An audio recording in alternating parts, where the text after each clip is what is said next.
네, 반갑습니다. 저는 여러분들과 미적분학 1, 캘큘러스 1을 같이 하게 될 강사 서범규라고 합니다. 지금 코로나 사태 때문에 온라인에서 이렇게 여러분들을 만나게 돼서 좀 아쉽기도 하고 한편으로는 또 새로운 도전이니까 받아들여야겠죠. 어, 참고로 이 영상은 어, 지금 14번째 촬영 중입니다. 성공할 수 있을지 모르겠지만 아무튼 저는 유튜버 1일차 강사 서범교입니다. 미분적 분학 1에 대해서 간략하게 여러분들께 소개를 할까 합니다. 지금 강의가 2주차가 지났지만 따로 얘기를 제가 말씀을 드린 적이 없기 때문에 한 번 더 짚고 넘어가겠습니다. 사실 여기 제가 말씀드릴 모든 내용은 강의 계획서에 다 올라와 있는 내용이에요. 어, 제 홈페이지에 있는 강의 계획서를 참고해도 좋고 아니면 어, 그 포털에서 여러분들 이 강좌의 정보를 클릭하면 아마 다 확인할 수 있을 겁니다. 먼저 이 강의 시간은 정상적이라면 이제 오프라인에서 화목 3시에서 4시 15분 사회교육관 417호에서 열릴 예정이었었고 그 다음에 제 이름은 말씀드린 대로 서범교입니다.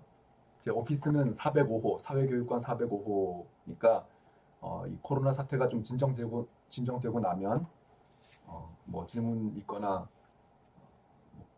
또뭐 하고 싶은 얘기가 있으면 언제든지 찾아와도 좋습니다. 그 다음에 여러분들 조교는 이지혜 조교입니다. 사회교육관 411호 수학과 도움방이니까 많이 질문할 게 있으면 많이 찾아가기 바랍니다. 그리고 저한테 개인적으로 질문한 학생들이 상당히 많아서 한 번 더 언급하겠습니다. 교재가 뭐냐? 라고 질문한 학생들이 꽤 있는데 제가 거기 강의에서 쓴 것처럼 책은 이렇게 생겼어요. 네, 굉장히 두껍습니다. 그래서 무거워서 들고 다니기는 쉽지 않습니다.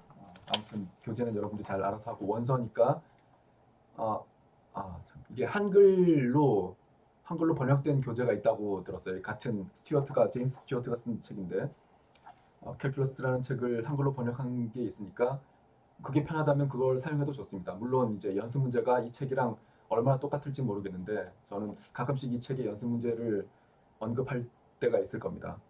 뭐 제 강의 노트, 판서 자료를 참고하면 될 것 같고 기본적으로는 아무튼 저는 이 책을 따라가겠습니다. 이 책이 8판 8 에디션인데 이 저자가 제가 알기로는 제임스 스튜어트가 돌아가신 지 얼마 안 됐어요. 그래서 아마 이 책이 이후에는 계속 어, 뉴 에디션이 나올지는 잘 모르겠는데 아마 안 나오겠죠. 어쨌든 저는 이 책을 따라서 진도를 나가겠습니다. 그리고 제일 관심 있는 게 여러분들 학점일 텐데 학점은 크게 세 가지로 평가를 하겠습니다. 첫 번째가 출석 및 수업 참여도. 여기서 숙제 포함이라고 되어 있는데 수업 참여도가 지금 여러분들이 온라인상에서는 어, 토론에 참여하는 거, 뭐, 제가 질문을 하면 거기에 답변하는 거 이런 것들이 수업 참여도에 포함이 됩니다. 그게 출석 및 수업 참여도가 20%, 그 다음에 중간고사, 기말고사가 각각 40%인데 중간고사가 4월 28일, 기말고사가 6월 23일 이렇게 픽스했는데 글쎄요 잘 모르겠습니다. 일단은 이 코로나 사태가 언제까지 지속될지 그래서 중간고사를 오프라인에서 보면 제일 좋겠지만 온라인상에서 봐야 된다면 어떤 식으로 해야 될지 그건 제가 좀 더 고민한 후에 여러분들께 다시 공지하도록 하겠습니다. 네, 2주 동안 제가 강의 계획서를 올렸는데 강의 계획서에 음,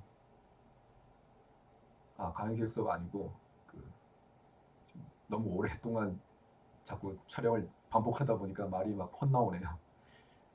강의 계획서가 아니고 강의록을 올렸는데 뭐 아마 여러분들이 초중고 때 많이 들어봤던 내용이 거의 다 대부분일 겁니다.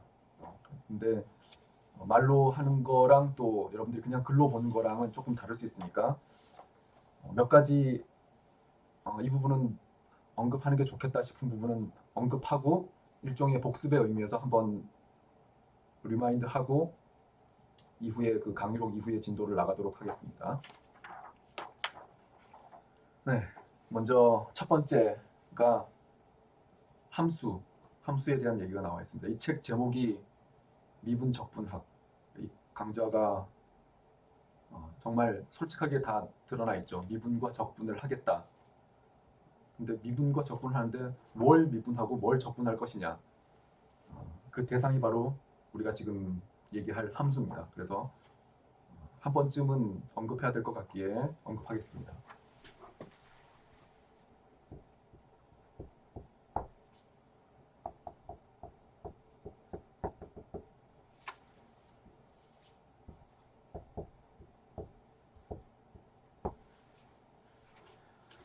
Functions and Models. 근데 펑션이 뭐냐? 제가 토론 과제에도 여러분들한테 올렸는데 여러분들이 아주 좋은 답변들을 많이 해서 개인적으로 참 흡족합니다. 함수가 뭐냐? 라고 한다면 가장 핵심은 관계입니다. 관계. 키워드가 관계예요. 여러분들 대부분의 학생들이 관계라는 단어를 집어넣어서 설명을 했는데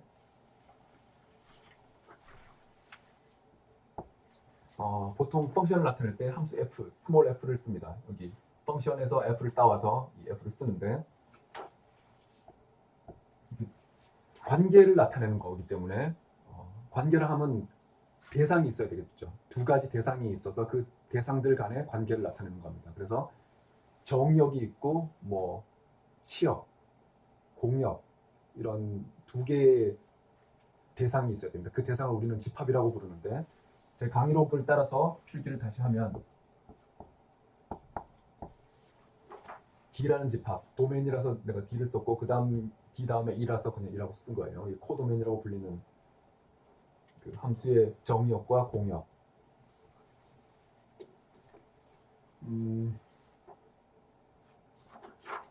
집합입니다. 집합. 굉장히 좀 추상적일 수 있는데 두 개는 집합이에요.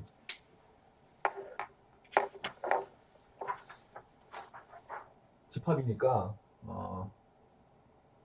굉장히 일반적인 다른 수많은 것들이 올 수 있는데 여러분들이 초등학교, 중학교, 고등학교 때 배웠던 대부분의 함수는 바로 집합, 요 D와 E가 이런 식으로 주어졌을 거예요.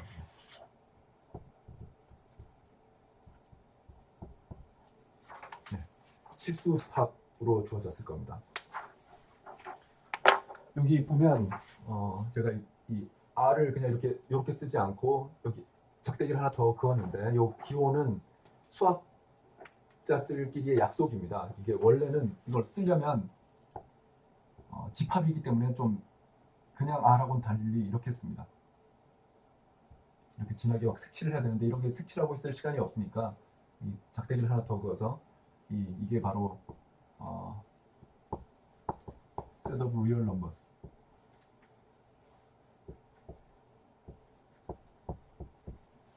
한마디로 얘기하면 실수 집합이라는 거죠. 네, 실수 집합에서 실수 집합으로 가는 그런 관계, 그걸 우리가 함수라고 부르겠습니다. 그러니까 변수가 있고 그 독립 변수, 보통 우리가 이거를 이렇게 많이 쓰죠. 여기에 x는 r의 원소에서 함수값 f of x 이렇게 쓰는데 이거를 보통 우리가 y라고 많이 쓰고 이 변수를 종속 변수라고 부르고 요거를 독립 변수 independent variable이라고 부르기도 하고 뭐 편한 대로 부르면 됩니다. 수업 시간에 필기는 거의 영어로 할 거예요. 책이 영어니까 여러분들 곧 잘 모르는 용어가 나오면 사전을 찾아보든지 잘 이해하기 바랍니다. 거의 대부분의 용어는 제가 수업 시간에 다 설명을 하겠습니다.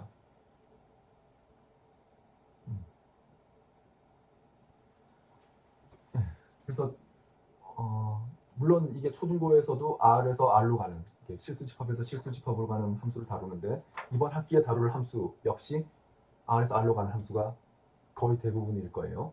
이거 말고도 사실은 뭐 많이 있습니다. 이게 지금 기하학적으로 이해하면 이게 이제 실수 수직선이죠. 수직선. 이게 그 직선입니다. 직선. 직선에 있는 한 점을 직선에 있는 한 점으로 보내는 그런 관계를 함수를 f라고 그러고, 근데 이 집합은 이거 말고도 더 복잡한 게 있을 수 있어요. 뭐 예를 들면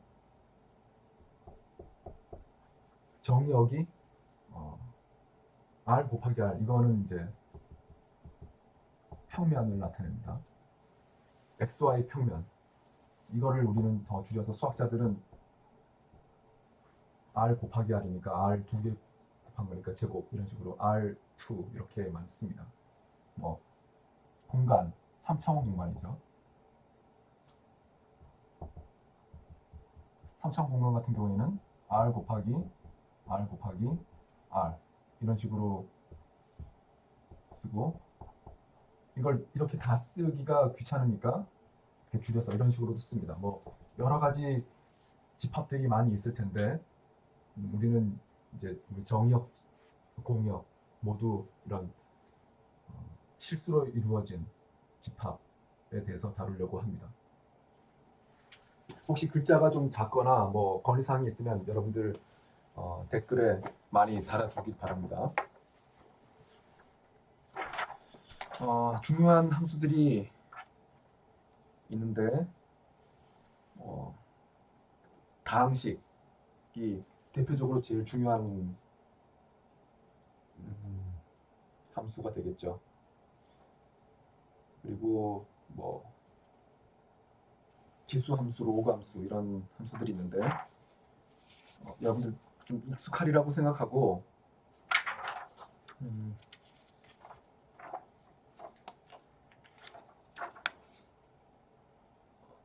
뭐 지수 함수, 그다음에 로그 함수, 삼각 함수, 사인, 코사인 이런 것들은 기본적으로 고등학교 때 배웠던 내용은 어느 정도 여러분들이 복습을 해와야 이 수업에 무리 없이 따라갈 수 있을 겁니다. 고등학교 때 나왔던 그런 기본적인 뭐 삼각함수의 법칙들, 뭐 예를 들어서 사인 제곱 더하기 코사인 제곱은 1이다 이런 것들을 이 시간에 다 커버하기는 시간이 좀 부족할 것 같고, 또 지루해하는 학생들도 있을 수 있고, 그래서 그런 부분은 생략하고 고등학교에서 배웠던 그 수학 미적분보다 조금 더 업그레이드된 내용들에 대해서 얘기를 하는 걸로 초점을 맞추겠습니다. 함수가 하나 있을 때 그 함수 하나, 주어진 함수로부터 새로운 함수를 만드는 방법, 가장 중요한 함수 중에 하나가 역함수, 인버스 펑션이라는 건데 그거에 대해서 짧게 얘기를 복습을 해보죠.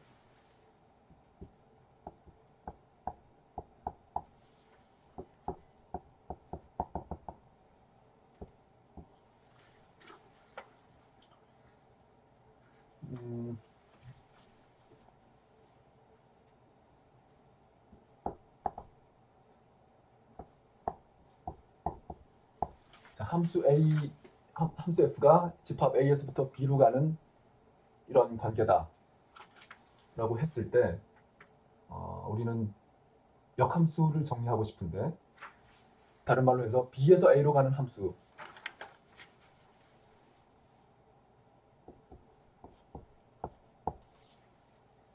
이런 함수가 있겠는가? 이게 질문입니다. 대답은 이런 함수가 항상 있는가? 얘가 있으면 얘를 이런 함수를 잡아줄 수 있는가? 일반적으로는 no입니다. 근데 어떤 조건이 있어야 역함수를 얘기할 수 있어요. 그 조건이 바로 원투원이라는 조건입니다. 원투원이라는 거는 뭐 이런 식으로 표현하기도 하는데, 뭔 소리냐 하면 이쪽에 함수값이 두 개가 다르면 이쪽으로 옮겨갔을 때 그 이쪽에 예를 들어서 뭐 x1, x2가 있다고 했을 때 그 원소 두 개가 서로 다르다고 해보죠. 그럼 두 개 다른 게 함수 값이 있을 거 아니에요. fx1, fx2 그 두 개가 항상 다르면 그거를 우리가 원투원이라고 부릅니다. 서로 다른 걸로 1대1 대응을 준다라는 거죠. 뭐 예를 들면 그림으로는 이런 함수가 있겠죠. 다른 말로 해서 여기에 여러분들이 여기에 원소를 하나 잡으면 그 값을 주는 x값은 하나밖에 없습니다. 이런 거는 이제 원투원이 되는데 그럼 이런 원투원이 안 되는 함수는 어떤 게 있죠?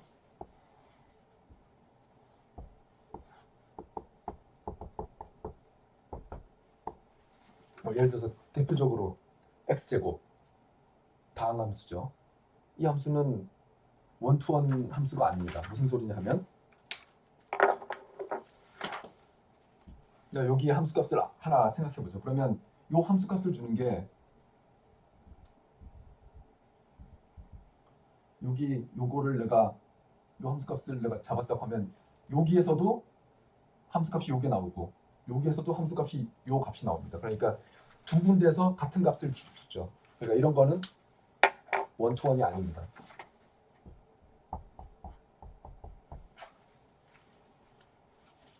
원투원의 정의를 조금 구체적으로 써보면 이 강의록에 다 올라와 있는 내용인데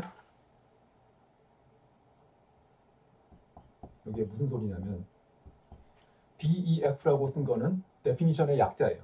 수학에서 이렇게 이쪽 화살표를 이렇게 쓰고 양방향 화살표를 쓰고 위에 def라고 쓰면은 이거는 이렇게 정의한다라는 뜻입니다.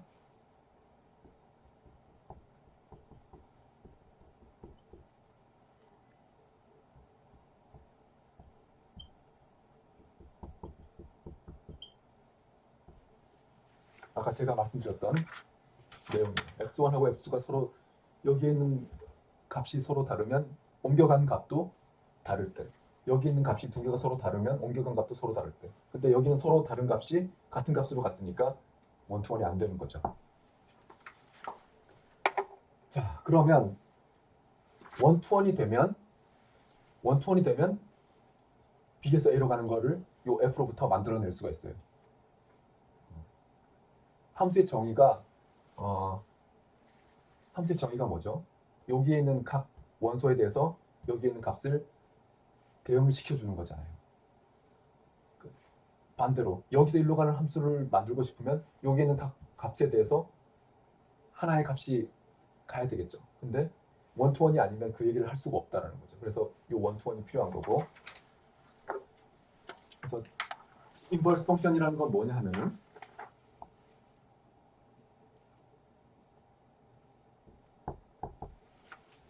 기호로 이렇게 나타냅니다. f의 인버스 이렇게 나타내고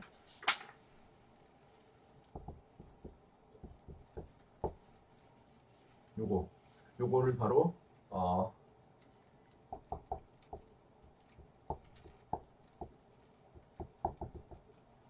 인버스 펑션 이라고 부릅니다. 인버스 펑션 of f 요 f의 인버스라는 뜻입니다. 그리고 정의가 어떻게 되냐면은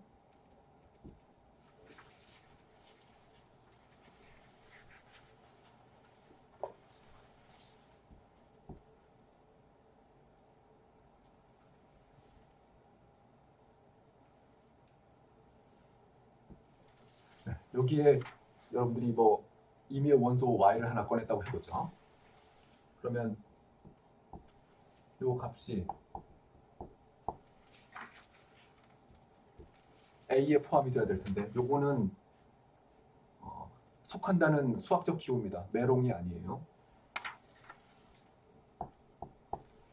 이걸 이렇게 썼다고 해봅시다. 그러면 이건 무슨 소리죠?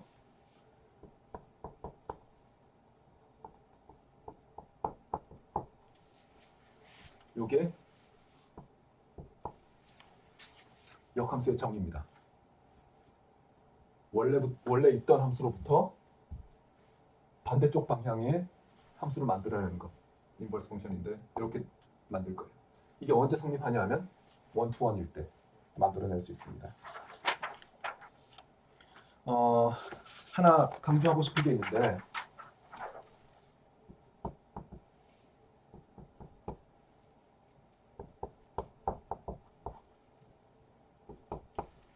얘는 수학적으로 노테이션이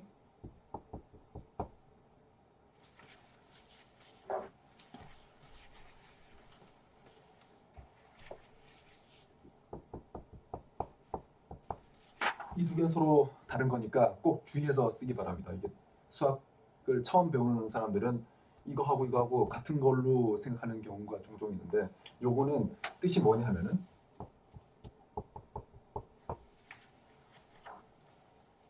요것의 뜻은 요거예요. 요것은 인버스 펑션, 역함수를 나타내는 거고 그러니까 이 두 개가 같을 리는 전혀 없죠. 그래서 이 표기하는 방법을 좀 조심하기 바랍니다.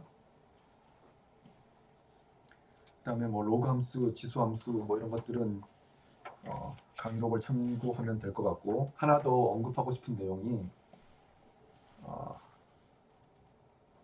사인 함수, 코사인 함수의 역함수 지금 인버스 펑션을 배웠으니까 그걸 한번 살펴보죠.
네,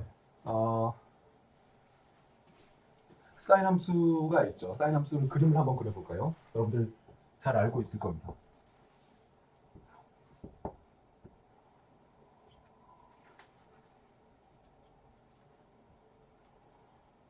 이런 식으로 생겼죠. 이게 사인 함수인데 지금 사인의 역함수를 알고 싶어서 내가 쓰는 거를 조금 바꿔서 쓸게요. 요거를 이쪽 축을 y, 이쪽 축을 x, 축을 좀 바꿔서 쓰겠습니다. 이게 사인이고 이거를 x하고 y의 위치를 바꿔주면 그러면 인버스 펑션이 나오는 거니까 지금 인버스 펑션이라는 건 이 두 개의 위치를 바꿔주는 거 아니에요? x하고 y의 위치를 바꿔주는 겁니다. 그래서 x하고 y의 위치를 바꿔주면 그게 arc sin, 그러니까 인버스 사인이라고 부르기도 하고 arc sign이라고 부르기도 하는데 왜 이름이 이렇게 두 가지가 있냐면 사인에다가 여기에 -1을 쓰면 되는데 그러면 사람들이 헷갈릴 수 있잖아요. 이런 식으로 헷갈릴 수 있어서 그 사인에다가 앞에 arc라는 단어를 붙여가지고 arc sign이라고 씁니다.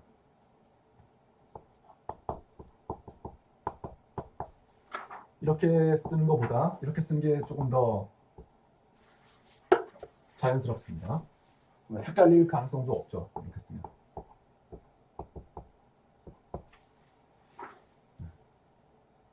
요거는 다른 말로 하면 뭐죠? 요 위치를 바꿔주면 사인 x하고 y 위치를 바꿔주면 x는 사인 y라는 얘기입니다. 그러니까 x하고 y의 위치를 바꿔줌으로써 인버스 펑션, 역함수를 이렇게 쓸 수 있는데 여기서 제일 중요한 거는 이거는 역함수의 정의에 의해서 당연하다라는 거죠. 중요한 건 이 부분이 아니고 이것의 인버스 펑션의 도메인이 어딘가, 어디서 정의가 되어 있나, 이게 중요한 겁니다. 무슨 말이죠?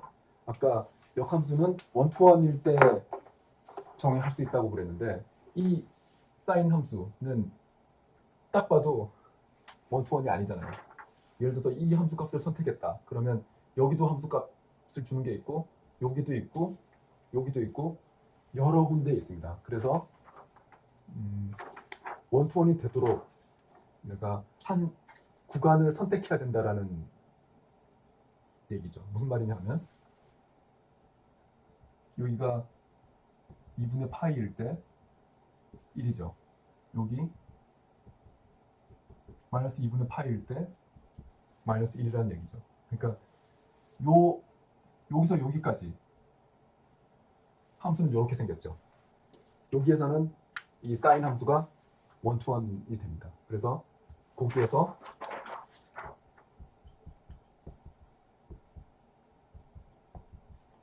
요 상황에서는 요 앞사인이라는 것이 의미가 있다라는 얘기가 되는 거죠. 무슨 말인지 이해가 됩니까? 그러면 이제 질문이 있을 수 있죠. 그러면 arcsine이라는 인버스 사인 펑션을 정의하기 위해서는 꼭 이 인터벌이어야 되는가? 대답은 no라는 겁니다. 모든 사람이 다 이 구간에 살 필요는 없죠. 원투원이 되도록 하려면 이 인터벌도 있습니다. 여기가 파이, 2분의 3파이. 그러니까 어떤 사람은 2분의 3파이,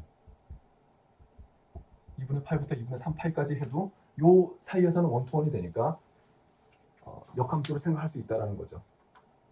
그러니까 다른 말로 하면 역함수가 되게 만들어주는 이 인터벌은 무수히 많이 있다는 걸 알 수 있죠. 여기도 있고 여기도 있고 여기도 있고 이쪽으로 가도 되고 이게 주기함수니까 무수히 많은 인터벌을 원투원이 되게 하는 인터벌을 찾아줄 수 있을 거예요. 그래서 요거를 꼭 주의해 주기 바랍니다. 그리고 다시 한번 강조하면 의미가 사인에서 요 사인에 들어가는 요 값은 보통 우리가 각도라고 얘기를 하죠. 그리고 요 값이 그 사인을 붙여주는 그 요 각도에 대한 함수값, 사인의 함수값이 되는 거죠. 그래서 그거를 조금 한 번만 더 강조해 보면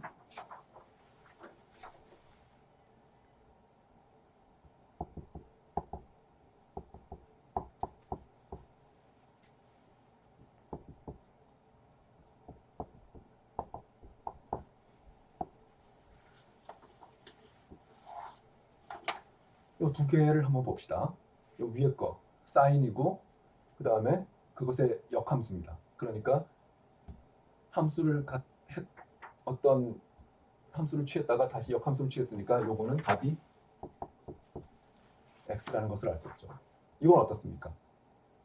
반대로 왔다가 다시 원래로 돌려 보내주는 거니까 이것도 역시 답이 x입니다. 하지만 값은 똑같이 x인데 정의되는 영역이 다르다는 것이 중요합니다. 무슨 소리죠?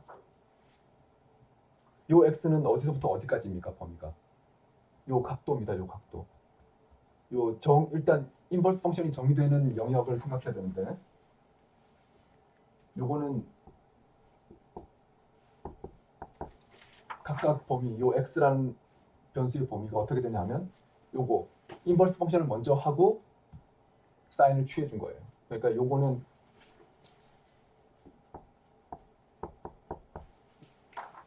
요 x 값이 1하고 마이너스 1 사이에 있어야겠죠. 왜냐하면 인버스라는 것의 뜻이 뭐예요? 요거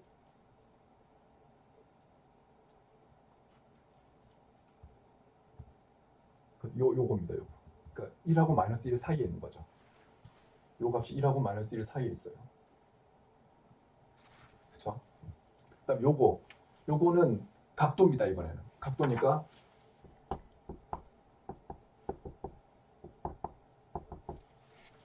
여러분들이 역함수의 범위를 요 범위로 처음에 선택했다면 요 각도가 나오겠죠. 물론 역함수를 이 구간이 아니고 이 구간에 대해서 선택한 사람은 이 부분의 답이 이렇게 나오겠죠. 그래서 지금 함수 값은 둘 다 x지만 나타내는 영역이 다르다라는 것을 꼭 기억하기 바랍니다. 이건 지금 아크 사인에 대해서 했고 아크 코사인, 아크 탄젠트 다 같은 맥락으로 이해할 수 있을 겁니다. 네, 이게 지금 온라인상에서 강의를 하면 저 혼자 수업을 하는 거기 때문에 여러분들 제가 막 이렇게 수업을 하면 75분 수업을 하면 아마 진도가 훨씬 더 많이 나갈 거예요. 그래서 일단은 복습을 여기서 일단 스탑하고 다음 시간에는 리밋, 극한에 대해서 공부를 하도록 하겠습니다. 네, 수고했어요.